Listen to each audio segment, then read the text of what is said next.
Alors, je pense qu'il y a un climat malsain et que ce ne sont pas tous les Français qui pensent la même chose des immigrés. Je pense que comme souvent, l'immigration est en ce moment instrumentalisée à des fins électoralistes.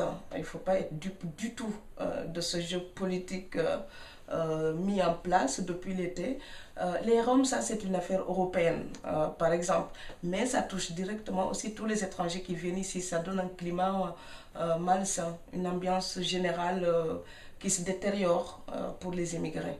Mais je pense que c'est momentané. Voilà, la France fera tout, je pense, pour mériter encore son image de pays des droits de l'homme. Donc je suis persuadée qu'il y a des lois qui ne passeront pas parce que les gens savent que ces lois sont injustes. Et on ne peut pas chaque année inventer une nouvelle loi. À un moment donné, il faudra qu'on nous dise si on va faire des pièges pour attraper les immigrés, enfin des sortes de guet-apens, comme des vrais chasseurs d'hommes. Le jour où on fera ça, l'hypocrisie sera finie. Mais comme on n'osera jamais le faire, eh bien on pourra quand même se dire qu'il y a du bon sens et qu'il y aura encore d'autres hommes politiques pour se battre pour casser ces mauvaises lois. Voilà. Donc pour vous, c'est un problème qui est momentané et la France peut encore se racheter quelque part de Oui, la mauvaise image qu'elle a et du mauvais traitement ah mais qu'elle c'est sûr. réserve aux immigrés.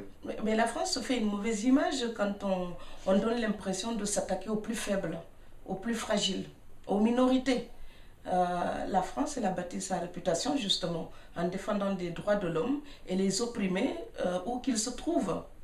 Donc on ne peut pas en même temps donner des leçons d'humanité au monde entier et se comporter comme un oppresseur des petits, des fragiles.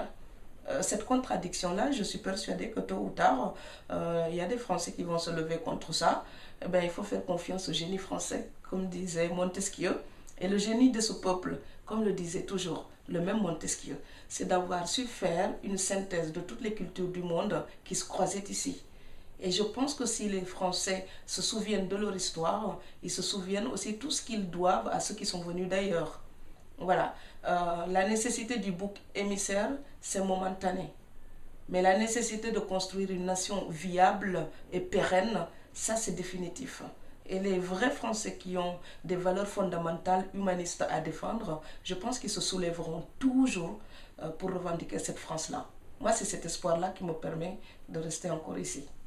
Donc, debout la République et ne laissez pas les gens vous transformer en marionnette pour vous transformer en chasseur d'étrangers. C'est une image qui ne vous va pas, chers Français.